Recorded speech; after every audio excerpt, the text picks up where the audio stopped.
Let's start with Mangalacharan.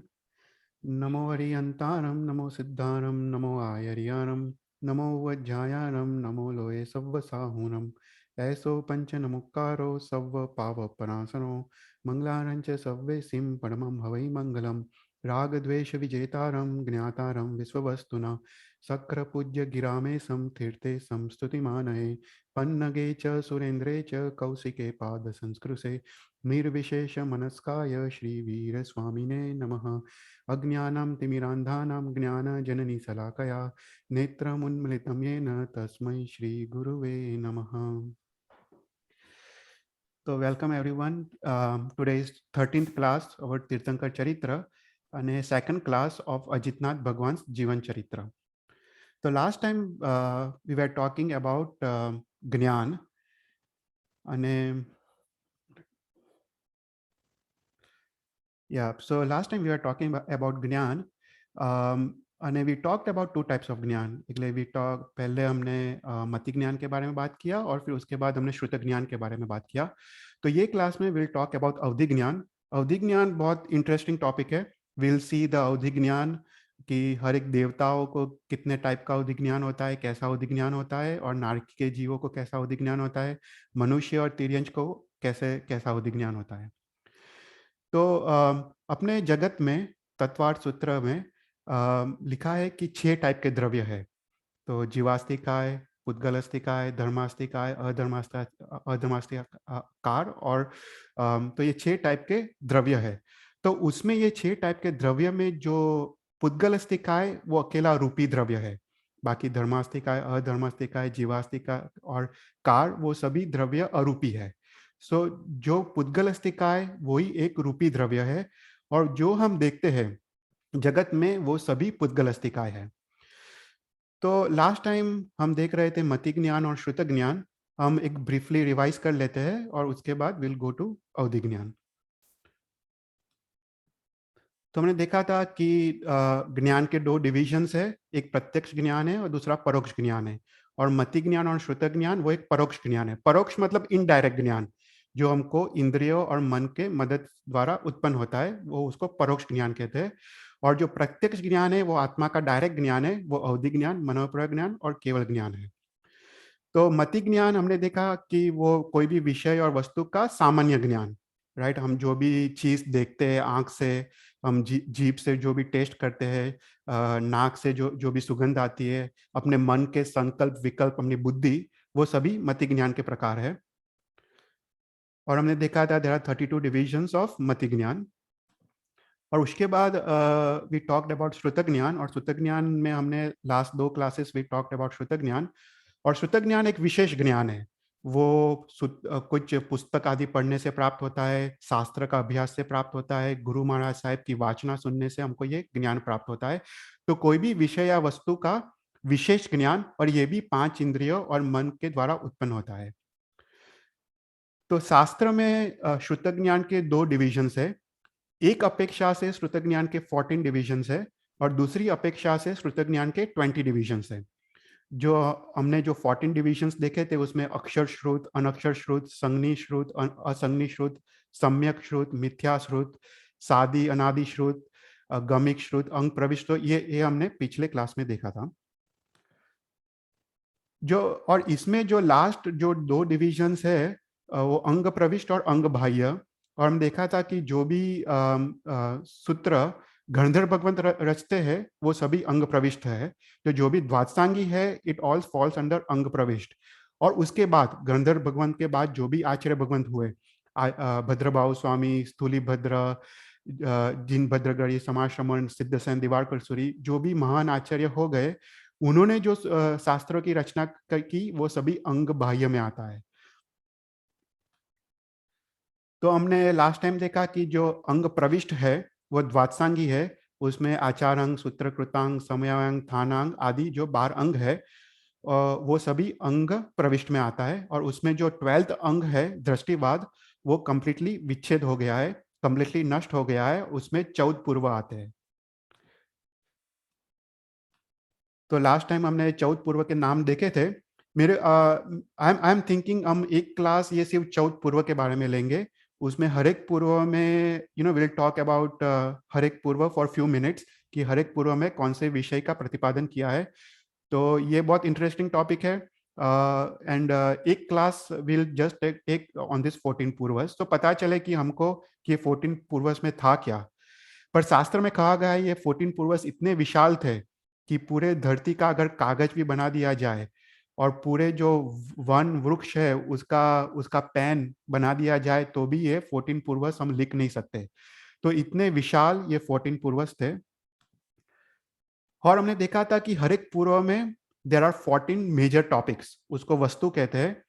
और हर एक वस्तु में 20 प्राभृत आते हैं, मतलब देर आर 20 माइनर टॉपिक्स। और हर एक प्राभृत में 20 प्राभृत आते हैं, मतलब 20 चैप्टर्स। तो हर एक पूर्व में देर आर 5600 प्राभृत, मतलब if you talk about one अध्ययन तो ऐसे 5600 प्राभृत हर एक पूर्व में आते हैं। और उसकी अपेक्षा से श्रुत ज्ञान का जो सेकंड जो डिविजन्स है वो 20 डिविजन्स है। उसमें पर्याय श्रुत, पर्याय समास, अक्षर श्रुत, अक्षर समास, पद श्रुत, पद समास आदि 20 डिविजन्स है। तो हम ब्रीफली एक बार रिवाइज कर देते हैं। तो जो भी श्रुत ज्ञान का जो भी सबसे सूक्ष्म जो भाग है उसको पर्याय कहते हैं। और ये जो पर्याय जो सबसे छोटा का छोटा अविभाज्य अंग है श्रुत ज्ञान का, वो ऐसा किसी को एक पर्याय का ज्ञान हो उसको पर्याय श्रुत कहते हैं। अभी जो निगोद के जीव है, अगर तुमने सुना हो, निगोद के जीव को भी एक अक्षर का अनंत के भाग का ज्ञान होता है। तो ऐसे निगोद के जीव को भी अनेक पर्यायों का ज्ञान होता है, अनेक श्रुत पर्यायों का ज्ञान होता है। तो एकींद्रिय निगोद के जीव को भी ये पर्याय श्रुत होता है। फिर उसके बाद पर्याय समास। पर्याय समास मतलब अनेक पर्यायों का ज्ञान, उसको पर्याय समास कहते हैं। ये भी एकेंद्रिय और निगोद के जीव को होता है। फिर उसके बाद अक्षर श्रुत और अक्षर समास। अक्षर मतलब जो भी अपनी लैंग्वेज है, क ख ग घ, उसको सब अक्षर कहते हैं। तो ऐसे एक अक्षर का ज्ञान उसको अक्षर श्रुत कहते हैं। और एक अक्षर से जो भी शब्द बनते हैं, जैसे क से कलम, क से कागज, तो ऐसे अनेक अक्षरों का ज्ञान उसको अक्षर समास कहते हैं। ये भी सभी मोस्टली सभी संज्ञी पंचेंद्रिय जीव को होता है। फिर उसके बाद पद श्रुत और पद समास। तो यहाँ पे जो पद है ना, वो अपने जो गंधर्व भगवंत ने जो सूत्र रचे हैं वो पद लेना है। तो फॉर एग्जाम्पल लोग्य से उजोगरे, पद मतलब सेंटेंस। तो लोग्य से उजोगरे वो एक पद हुआ क्योंकि वो गौतम स्वामी ने रचा है। तो ऐसे आगम के पद, आचारण सूत्र के पद, ऐसे पद हमको लेना है। और ऐसे एक पद का ज्ञान, अगर तुमको लोग्य से उजोगरे का अर्थ का ज्ञान हो तो उसको पद श्रुत कहते हैं। और अगर एक से ज्यादा पदों का ज्ञान हो, जैसे लोग्यस की पहली गाथा का ज्ञान हो, तो उसको पद समास कहते हैं। फिर उसके बाद संघात श्रुत और संघात समास। तो हमने लास्ट टाइम देखा था कि अगर तुम कर्म ग्रंथ पढ़ रहे हो, नव तत्व पढ़ रहे हो, तो नव तत्व का 14 मार्गना के द्वारा उसका विवेचन आता है। जैसे गति मार्गना है, कषाय मार्गना, वेद मार्गना, इंद्रिय मार्गना, ऐसे 14 मार्गना है। तो ऐसे 14 मार्गना के उत्तर भेद है। जैसे इंद्रिय 5 टाइप की इंद्रिया है, काय 6 टाइप की षट काय है, योग 3 टाइप के है। तो ऐसे देर आर 62 उत्तर मार्गणा। तो ऐसे एक उत्तर मार्गणा का ज्ञान उसको संघात श्रुत कहते हैं। और अनेक उत्तर मार्गणाओं से ज्ञान उसको संघात समास कहते हैं।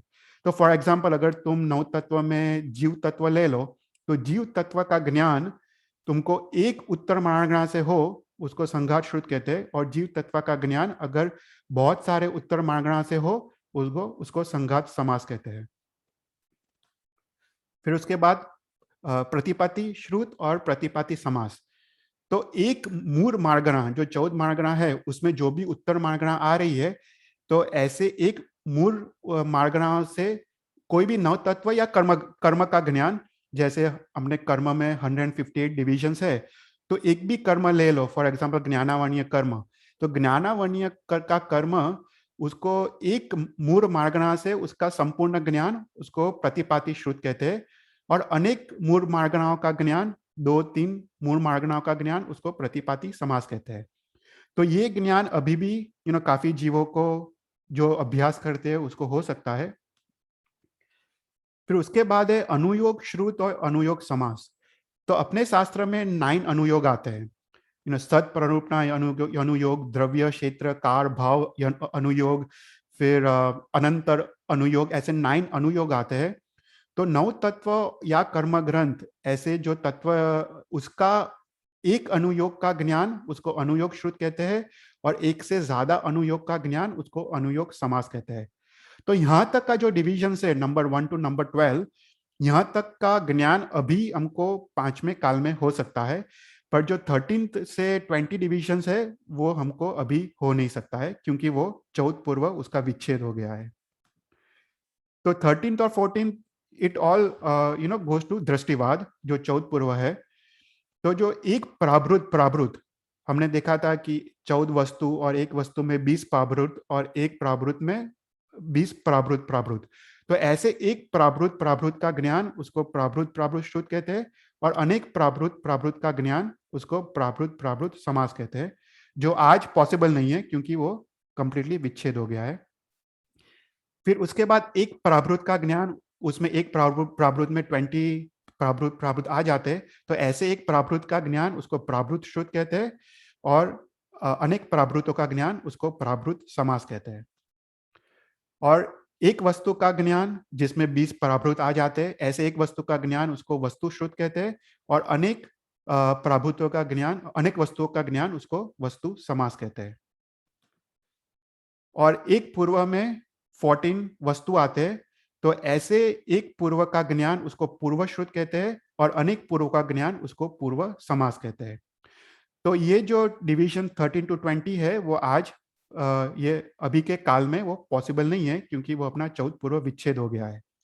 पर ये दूसरी अपेक्षा से हमने श्रुत ज्ञान का डिवीजन दिया है शास्त्रों में। तो हम अभी श्रुत ज्ञान फिनिश करते हैं, और हम 14 पूर्व हम कभी आगे लेंगे दूसरे क्लासेस में। पर अभी विल मूव टू अवधि ज्ञान। तो अवधि ज्ञान क्या है? तो अवधि ज्ञान हमने देखा वो एक प्रत्यक्ष ज्ञान है, और वो रूपी द्रव्य का ज्ञान है। हमने जो 6 टाइप के जो द्रव्य दिए हैं, उसमें जो पुद्गल अस्तिकाय है वो अकेला रूपी द्रव्य है। बाकी जीवास्तिकाय, धर्मास्तिकाय, अधर्मास्तिकाय, आकाश अस्तिकाय, काल, वो सभी जो 5 द्रव्य है वो अरूपी द्रव्य है। तो अवधि ज्ञान में मात्र रूपी द्रव्य का ज्ञान आता है। तो मन और इंद्रियों के बिना, मन और इंद्रियों की सहायता के बिना, उसकी अपेक्षा से बिना, उसकी मदद के बिना जो भी रूपी द्रव्य का ज्ञान होता है, उसको उसको अवधि ज्ञान कहते हैं। तो ये आत्मा को साक्षात ज्ञान होता है, उसको अवधि ज्ञान कहते हैं। तो ये अवधि ज्ञान 2 टाइप्स का है, एक भाव प्रत्येक अवधि ज्ञान और दूसरा गुण प्रत्येक अवधि ज्ञान।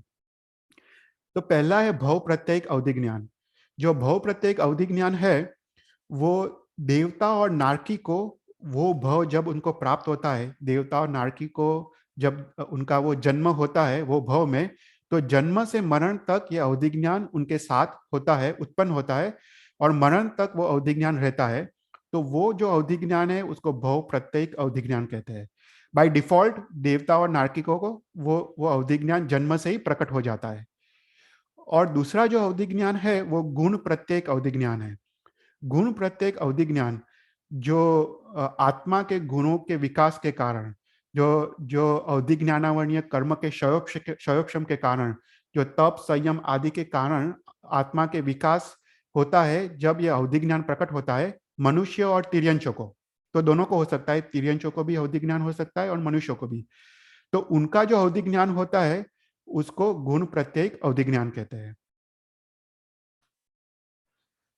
तो जो पहला जो भव प्रत्येक अवधि ज्ञान है, जो देवता और नारकी का, वो एक निश्चित द्रव्य क्षेत्र काल वाला अवधि ज्ञान है। मतलब इट्स अ फिक्स्ड। हम आगे जाके देखेंगे कि उसका उनका अवधि ज्ञान कितना होता है, कैसा होता है, पर वो निश्चित होता है। वो निश्चित क्षेत्र को देख सकता है, निश्चित द्रव्य को देख सकता है, और निश्चित काल, मतलब भविष्य काल और भूतकाल, तो निश्चित काल को देख सकता है। तो उसमें उसमें कोई डिविजन्स नहीं है जो देवता और नारकी को अवधि ज्ञान होता है। पर जो मनुष्य और तिर्यंचों को जो अवधि ज्ञान होता है उसमें काफी डिविजन्स है, उसमें 6 डिविजन्स है, क्योंकि वो अवधि ज्ञान हर एक का अलग अलग होता है। तो यहाँ पे एक शास्त्र में एक क्वेश्चन आता है कि नारकी के जीव तो ज्यादा पापी जीव है मनुष्य से, तो मनुष्य तो काफी पुण्यवान है, उनके आत्मा का गुण भी काफी है, तो उनको अवधि ज्ञान क्यों नहीं है और नारकी के जीवों को अवधि ज्ञान क्यों है? तो यहाँ पे जो उत्तर दिया है कि नारकी के जीवों को जो अवधि ज्ञान होता है वो उनके दुख का कारण बनता है। जो नारकी के जीवों को जो अवधि ज्ञान होता है वो अवधि ज्ञान से वो जान सकते हैं कि इतने क्षेत्र में परमाधामी क्या टॉर्चर कर रहे हैं और कैसे उनका भी नंबर कब आएगा, तो ये सब वो देख सकते हैं और उसके कारण, ये अवधि ज्ञान के कारण वो भयभीत रहते हैं। तो जो अवधि ज्ञान जो नारकी के जीवों को होता है वो उनके दुख का कारण बनता है, और जो देवताओं को जो अवधि ज्ञान होता है वो उनके सुख का कारण रूप बनता है। तो अवधि ज्ञान होने से इट्स इट्स नॉट, मतलब कह नहीं सकते कि वो अवश्य वो सुख का कारण रूप बने, तो नारकी के जीवों को वो दुख का कारण रूप बनता है। तो जो गुण प्रत्येक अवधि ज्ञान है उसके 6 डिविजन्स है। तो 6 डिविजन्स है। तो फर्स्ट एंड सेकंड डिवीजन है अनुगामी और अनअनुगामी अवधि ज्ञान, और ये जो 6 डिविजन्स है मात्र मनुष्य और तिर्यंचों को है। तो पहला है अनुगामी अवधि ज्ञान। तो अनुगामी अवधि ज्ञान मतलब जो आत्मा को जो क्षेत्र, जितने क्षेत्र, द्रव्य क्षेत्र, काल का जो अवधि ज्ञान उत्पन्न हुआ है और जो क्षेत्र में रह के वो अवधि ज्ञान उत्पन्न हुआ है, अगर वो आत्मा वो क्षेत्र को छोड़ के दूसरे क्षेत्र में जाए तो अवधि ज्ञान उसको उतना ही चालू रहता है, तो उसको अनुगामी अवधि ज्ञान कहते हैं। और जो दूसरा जो अनुगामी अवधि ज्ञान है उसमें जो आत्मा को जितने क्षेत्र काल का अवधि ज्ञान उत्पन्न हुआ है और जो क्षेत्र में रह के वो उत्पन्न हुआ है, वो क्षेत्र को छोड़ के अगर दूसरे क्षेत्र में जाए तो वो अवधि ज्ञान वो चला जाता है, और वापस अगर वो सेम क्षेत्र में आए तो वो पुनः अवधि ज्ञान वो उत्पन्न होता है, तो उसको अनुगामी अवधि ज्ञान कहते हैं। फिर उसके बाद थर्ड एंड फोर्थ है वर्धमान अवधि ज्ञान और हीमान अवधि ज्ञान। तो वर्धमान मतलब दिन प्रतिदिन जो अपने आत्मा के शुद्ध अध्यवसाय, शुद्ध भाव और आत्मा के गुणों के विकास के कारण जो अवधि ज्ञान का द्रव्य क्षेत्र काल वो उसकी वृद्धि पाता है, रोज प्रतिदिन प्रति समय उसका जो अवधि ज्ञान जो इंक्रीज होता है, उसका क्षेत्र, उसका द्रव्य और उसका काल, उसको वर्धमान अवधि ज्ञान कहते हैं। तो ये जो वर्धमान अवधि ज्ञान होता है वो जगन्य से इट कैन स्टार्ट अंगुल के असंख्यता भाग, मतलब अंगुल मतलब अपनी उंगली, उसका जो एकदम छोटा से छोटा क्षेत्र है उसको अंगुल का असंख्यता भाग कहते हैं। तो उसमें जो रूपी द्रव्य है उसका वो देख सकता है, और उत्तरोत्तर उसके गुणों के विकास के कारण उसकी वृद्धि होती है, और उसके बाद 14 राजलोक में समस्त रूपी द्रव्यों को वो धीरे धीरे विकास पाम के वो देख सकता है, और उसको लोक अवधि कहते हैं। जो 14 राजलोक के सभी रूपी द्रव्यों को देख सकता है उसको लोक अवधि ज्ञान कहते हैं। और उसके बाद जो अलोक आकाश है, जो लोकाकाश के बाहर, 14 राजलोक के बाहर जो अलोक आकाश है उसमें तो कोई रूपी द्रव्य है नहीं, पर शास्त्र कहते हैं कि अगर उसमें वहां पे कोई रूपी द्रव्य होता तो वहां पे भी वो देख सकता। तो ऐसा जो अवधि ज्ञान है उसको परम अवधि ज्ञान कहते हैं, जो अलोक आकाश को भी देख सकता है। वहां पे कुछ है नहीं तो कुछ देखने का है नहीं, पर उसका अवधि ज्ञान इतना वृद्धि पाता है कि वो अलोक आकाश को भी देख सकता है। तो ऐसा अवधि ज्ञान उसको परम अवधि ज्ञान कहते हैं। और जो भी जीव को परम अवधि ज्ञान प्राप्त होता है वो अप्रतिपाती होता है, मतलब वो कभी नष्ट नहीं होता है, और उसको अवश्य केवल ज्ञान तक उसको साथ में रहता है। तो ऐसा अवधि ज्ञान को परम अवधि ज्ञान कहते हैं। तो जब अवधि ज्ञान की जब वृद्धि होती है, द्रव्य क्षेत्र काल, उसकी जब वृद्धि होती है तब वो जीव द्रव्य और उसके पर्याय को ज्यादा सूक्ष्म रूप से देख सकता है। तो फॉर एग्जाम्पल अगर एक जीव का जो अवधि ज्ञान है, अगर उसका अवधि ज्ञान 1 योजन भूमि है और दूसरे जीव का अवधि ज्ञान 2 योजन भूमि है, तो 2 योजन भूमि वाला जो 1 योजन अवधि ज्ञान वाला जो देखता है उसको ज्यादा स्पष्ट रूप से वो द्रव्य को सूक्ष्म रूप से उसके पर्याय को वो देख सकता है। और दूसरा जो अवधि ज्ञान है वो हीयमान अवधि ज्ञान है। हीयमान अवधि ज्ञान मतलब आत्मा के अशुभ विचार के कारण अवधि ज्ञानावरणीय क्षयोपशम अवधि ज्ञानावरणीय कर्म के उदय के कारण वो उसका अवधि ज्ञान जिसका कम होते जाता है, उसका द्रव्य क्षेत्र काल सब कुछ कम होते जाता है, उसको हीमान अवधि ज्ञान कहते हैं। और इसका अवधि ज्ञान कभी नष्ट भी हो सकता है, वो कंप्लीटली चला जा सकता है। तो दूसरा है हीमान अवधि ज्ञान। और जो फिफ्थ एंड सिक्स डिवीजन है वो प्रतिपाती अवधि ज्ञान और अप्रतिपाती अवधि ज्ञान। तो प्रतिपाती अवधि ज्ञान मतलब जो अवधि ज्ञान आता है वो थोड़े समय तक रहता है और उसके बाद वो नष्ट हो जाता है। तो वो एकदम ही चला जाता है। फॉर एग्जाम्पल, अगर एक जीव एक भव से दूसरे भव में जाए तो उसका अवधि ज्ञान वो चला जाता है, उसको प्रतिपाती अवधि ज्ञान कहते हैं। और दूसरा जो अवधि ज्ञान है वो अप्रतिपाती। अप्रतिपाती मतलब उसको मोक्ष तक वो अवधि ज्ञान साथ में रहता है। जो परम अवधि ज्ञान है वो उसको मोक्ष तक साथ में रहता है, वो अप्रतिपाती अवधि ज्ञान कहते हैं। तो ये जनरल डिस्क्रिप्शन था 6 टाइप्स ऑफ अवधि ज्ञान का। फिर अभी अवधि ज्ञान में हम कितना देख सकते हैं, वो that is a general question, कि द्रव्य से कितना देख सकते हैं, क्षेत्र से कितना देख सकते हैं, काल से कितना देख सकते हैं और भाव से कितना देख सकते हैं।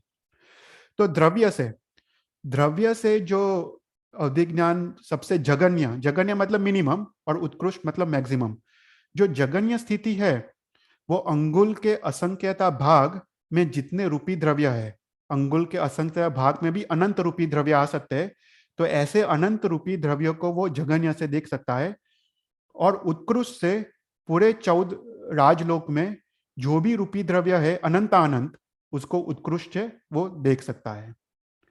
फिर क्षेत्र से भी अंगुल के असंख्यता भाग को देख सकता है जगन्य से। और उत्कृष्ट से वो समस्त लोक और अलोक को भी देख सकता है।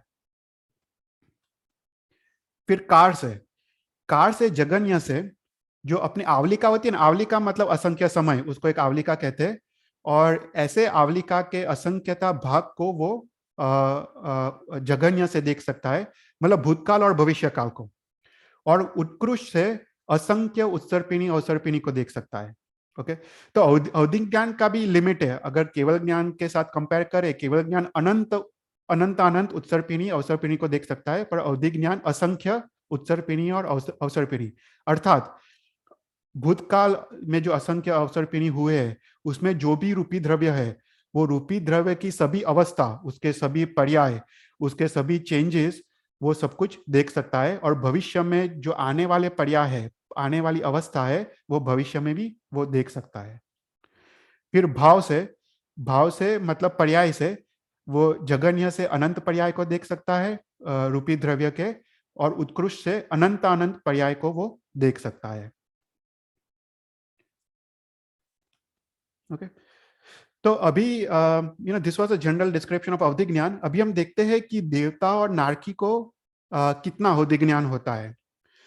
तो जो वैमानिक हमने देखा था, हमने देवता के भी 199 डिविजन्स, राइट, और वो पर्याप्त होते अपर्याप्त होते, टोटल 198 डिविजन्स होते हैं। उसमें जो 12 वैमानिक देवलोक के देव होते हैं, उसके ऊपर 9 ग्रव्य के देव होते हैं, उसके ऊपर 5 अनुत्तर के देव होते हैं। और मध्यलोक में ज्योतिष, चर और अचर ज्योतिष के देवता। और जो अधोलोक में जो भुवनपति है, जो व्यंतर है, व्यान व्यंतर है, परमाधामी, वो सब भुवनपति अधोलोक में आते हैं। तो हम देखते हैं कि अभी देवताओं को और नारकी के जीवों को कितना अवधि ज्ञान होता है। तो बोलते हैं कि जो पहला और सेकंड वैमानिक देवलोक है, स्वधर्म और ईशान, वो लोग पहली नरक तक देख सकते हैं। उनके जो वैमानिक देवता होते हैं, they can see up to first नरक। मतलब उसका मतलब they can see all the मध्यलोक, मतलब वो हम जो मध्यलोक में है, जम्बू द्वीप में, वो असंख्य द्वीप समुद्र को देख सकते हैं। और उसके नीचे फर्स्ट नरक तक वो सभी रूपी द्रव्यों को देख सकते हैं, मतलब they can see everything that's happening in the first नरक। फिर उसके बाद जो थर्ड एंड फोर्थ वैमानिक देवता के देव है, सनत कुमार और महेंद्र, वो सेकंड नरक तक देख सकते हैं। फिर उसके बाद फिफ्थ एंड सिक्स ब्रह्म और लन तक, they can look up to third नरक। उसके बाद सेवंथ और एट्थ महाशुक्र और सहस्त्रार, they can look up to fourth नरक। और उसके बाद 9, 10, 11, 12 अनाथ, प्रनाथ, अरुण और अच्युत्य जो वैमानिक देवता है, they can look up to fifth narak. तो उनके अवधि ज्ञान के they can see everything that's happening downwards up till 5th narak.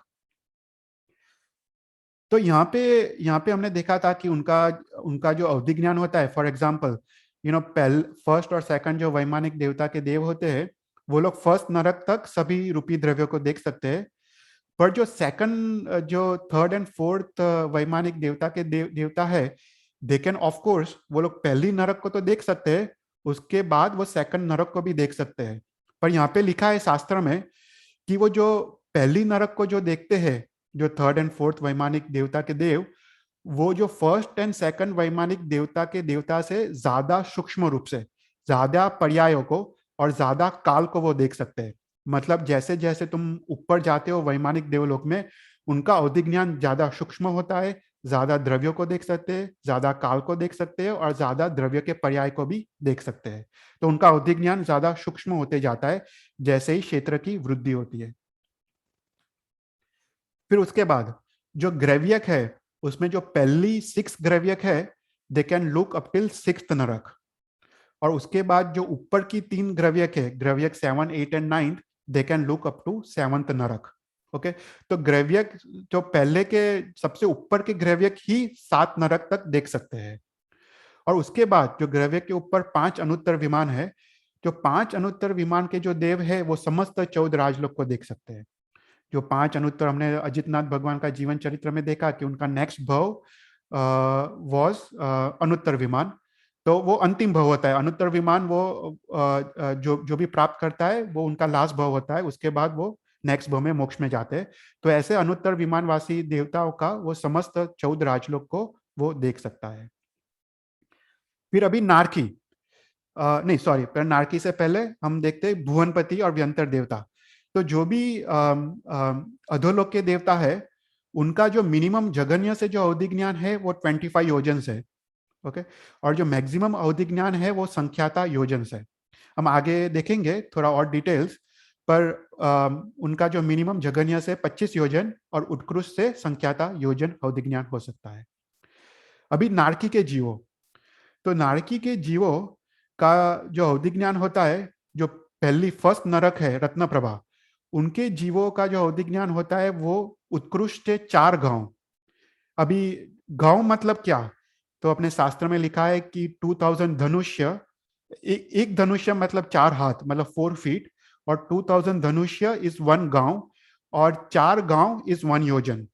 तो 4 गांव इज क्लोज टू 8 या 10 माइल्स। हमारे कहीं पे 8 माइल्स लिखा है, कहीं पे 10 माइल्स लिखा है, पर क्लोज टू 8 to 10 माइल्स उसको एक गांव कहते हैं, उसको एक योजन कहते हैं। तो 4 गांव मतलब 1 योजन। तो नारकी के जो फर्स्ट नारकी के जीव है रत्न प्रभा, they can look up to 4 गांव उत्कृष्ट से, और जगन्य से 3.5 गांव। और उसके बाद जो सेकंड नारकी, थर्ड नारकी, फोर्थ नारकी के जीव है, उनका अवधि ज्ञान इट डिक्रीजेस बाय हाफ गांव विच ईच नरक। तो उसके बाद जो 7th नारकी के जीव है, वो मैक्सिमम 1 गांव तक देख सकते हैं, और जगन्य से 0.5 गांव तक देख सकते हैं। और मैंने देखा था कि नारकी के जीवों को जो ये अवधि ज्ञान होता है, वो उनके दुख का कारण रूप बनता है, क्योंकि दे कैन नो, उनके अवधि ज्ञान को उनको दिख जाता है कि उनकी बारी कब आने वाली है, और परमाधामी उनको कैसे कैसे उनको हैरान करने वाले हैं, और वो कंप्लीटली वो भयभीत रहते हैं। तो यहाँ पे जो नारकी का ये पूरा चार्ट है, तो हमने देखा था जो रत्न प्रभा नरक है, उसमें लेशिया होती है, कापोत लेशिया, उनका मैक्सिमम अवधि ज्ञान 4 गांव, मिनिमम अवधि ज्ञान 3.5 गांव।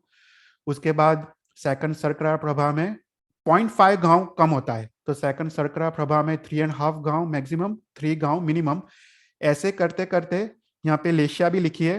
हमने देखा था कृष्ण लेशिया, नील लेशिया और कापोत लेशिया, वो 3 लेशिया नरक में होती है, और कृष्ण लेशिया सबसे खराब लेशिया है, वो 6.7 नरक में होती है। तो लास्ट नरक है उनका मैक्सिमम है 1 गांव, और जगन्य है 0.5 गांव। तो अभी जो अवधि ज्ञान होता है, वो एक चीज समझना चाहिए कि अवधि ज्ञान, देयर आर 3 टाइप्स ऑफ अवधि ज्ञान। एक है ऊपर देखने की शक्ति, मतलब टॉपवर्ड डायरेक्शन में। दूसरा है डाउनवर्ड, अधोलोक की तरफ। और थर्ड है स्ट्रेट, अपने प्लेन में, उसको तिरछू अवधि ज्ञान कहते हैं। ओके, तो ऊपर ऊपर देखने की शक्ति, डाउनवर्ड देखने की शक्ति, और तिरछू मतलब स्ट्रेट अपने प्लेन में देखने की शक्ति। तो हर एक देवताओं को अलग अलग टाइप का निश्चित रूप से अवधि ज्ञान होता है। तो यहाँ पे लिखा है कि जो भुवन पति और व्यंतर देवता के जो देवता होता है, उनको अवधि ज्ञान जनरली टॉप डायरेक्शन में होता है।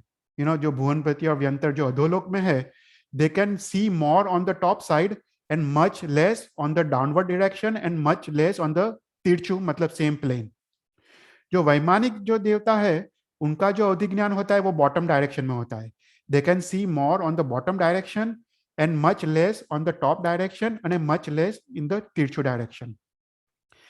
फिर उसके बाद जो नारकी और ज्योतिष के जो नारकी के जीव और जो ज्योतिष के है, उनका टॉप एंड बॉटम डायरेक्शन में बहुत कम होता है अवधि ज्ञान। उनका जनरली अवधि ज्ञान तिरछू, मतलब सेम प्लेन में होता है। और उसके बाद जो ह्यूमंस, जो मनुष्य और तिर्यंश है, उनको काफी डिफरेंट टाइप्स के अवधि ज्ञान होते हैं।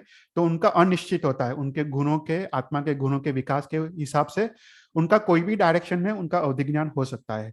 पर जो देवता है, उनका निश्चित होता है। और हर एक देवता का कितने का टॉप डायरेक्शन में होता है, कितने का बॉटम डायरेक्शन में होता है, कितने का तिरछू डायरेक्शन में होता है। तो यहाँ पे एक चार्ट दिया है जिसमें लिखा है कि कौन से देवता का कौन सी डायरेक्शन में ज्यादा अवधि ज्ञान होता है। तो जो असुर कुमार के देवता है, वो ऊपर की डायरेक्शन में वो सौधर्मेंद्र तक देख सकते हैं, बॉटम में वो त्रिजी नरक तक देख सकते हैं, और तिरछू डायरेक्शन में संख्याता असंख्याता योजन तक देख सकते हैं। फिर उसके बाद जो नाग कुमार के देवता है, जो जैसे धरेंद्र देव, वो सब, उनका जो अपवर्ड डायरेक्शन में वो संख्याता योजन है, डाउनवर्ड डायरेक्शन में भी संख्याता योजन है, और तिरछू में भी संख्याता असंख्याता योजन है। सिमिलरली व्यंतर में, I won't go to the whole chart, पर this just to give an idea. व्यंतर जो देवता होते हैं, उनका जो अपवर्ड है वो बहुत कम होता है, ओनली 1 योजन होता है। और जो डाउनवर्ड होता है वो संख्याता योजन होता है, और तिरछू भी उनका संख्याता योजन होता है। फिर उसके बाद सौधर्मेंद्र, ईशान, सनत कुमार, महेंद्र, ब्रह्मदेव, लंतक, महाशुक्र, शुक्र, अनत, प्रणत, आरन और अच्युत, ये सभी फर्स्ट से 12 वैमानिक देवता के देवता है। तो उनका जो अवधि ज्ञान होता है मोस्टली डाउनवर्ड डायरेक्शन में होता है। उनका अपवर्ड डायरेक्शन में बहुत कम होता है, और तिरछू में भी बहुत कम होता है। पर जो डाउनवर्ड डायरेक्शन है, हमने देखा सौधर्मेंद्र का, he can look up to the first narak Ratna Prabha. Ishan Indra भी, he can look up to first narak. Sanat Kumar can look up to second narak. ऐसा करते करते अरन और Achyut, they can look up till the bottom of 6th narak. फिर उसके बाद जो ग्रैव्यक है, और हमने देखा था कि ग्रैव्यक के उनका भी अवधि ज्ञान डाउनवर्ड डायरेक्शन में ज्यादा होता है। वो नीचे की डायरेक्शन है मन में, they can look up to the end of 6th नरक। और उनका ऊपर का direction they can look up till the 12th। और जो 7th और 9th ग्रैव्यक है, वो they can look up till the bottom of 7th नरक। और 5 अनुत्तर they can look up till the whole 14 राजलोक। तो असंख्य द्वीप समुद्र, और उसमें जो लास्ट स्वयं भूरमण समुद्र है, वहां तक वो 5 अनुत्तर विमानवासी के देवता वो देख सकते हैं, मतलब जो भी रूपी द्रव्य है उनको देख सकते हैं।